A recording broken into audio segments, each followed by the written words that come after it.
Hello, welcome back to খেলো Bangla channel. আজকের ভিডিওতে থাকছে ইস্ট বেঙ্গলের বর্দা তিনি এক নতুন চুক্তিতে কিন্তু সাইন করে দিয়েছেন।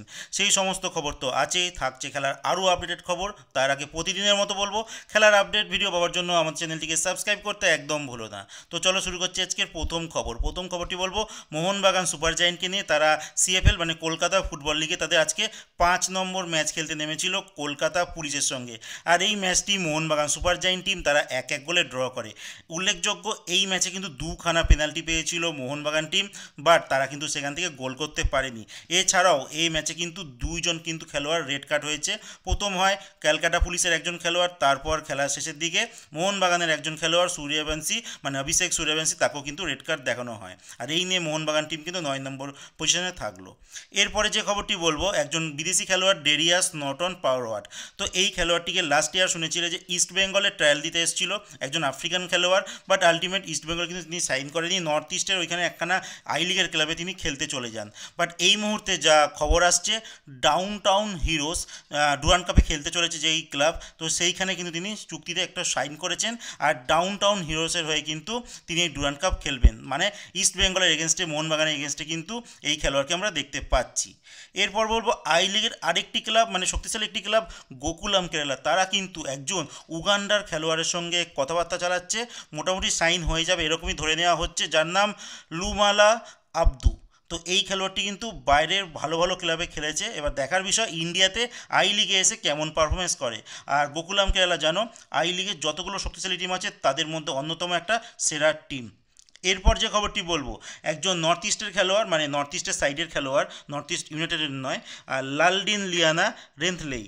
লাস্ট ইয়ার তিনি খেলেছিলেন উড়িষ্যা এফসিতে, আর এই মুহূর্তে চেন্নাইন এফসি কিন্তু তার সঙ্গে একটা কথাবার্তা চালাচ্ছে। একটা সময় তিনি চেন্নাইতেও খেলেছিলেন, এর আগে তিনি জামশেদপুরেও খেলেছেন, বাট লাস্ট ইয়ার তিনি উড়িষ্যাতে খেলেছেন। তার পারফরমেন্স কিন্তু খুবই ভালো, রাইট ব্যাক পজিশনে খেলেন। আর চেন্নাই দেখা যাচ্ছে যে ভালো একটা টিম তৈরি করার দিকে এবছর এগোচ্ছে। তো যদি সাইনটা হয় তো চেন্নাইয়ের জন্য কিন্তু ভালো হবে, বাট উড়িষ্যার জন্য কিন্তু খুব একটা ভালো হবে না। এরপরে যে খবরটি বলবো, একটা রুমার উঠেছে যে রাহুল কেপিকে নিয়ে, যেই খেলোয়াড়টিকে নিয়ে শোনা যাচ্ছে কলকাতার দুটো ক্লাবই নিতে আগ্রহী। তো সেই দিক থেকে দেখতে গেলে মোহনবাগান আমার মনে হয় না খুব একটা তাদের দরকার আছে রাহুল কেপির। সেই পজিশনে অনেক খেলোয়াড় রয়েছে, ইস্ট বেঙ্গলের কিন্তু ডেভিডের মতো খেলোয়াড়ও রয়েছে।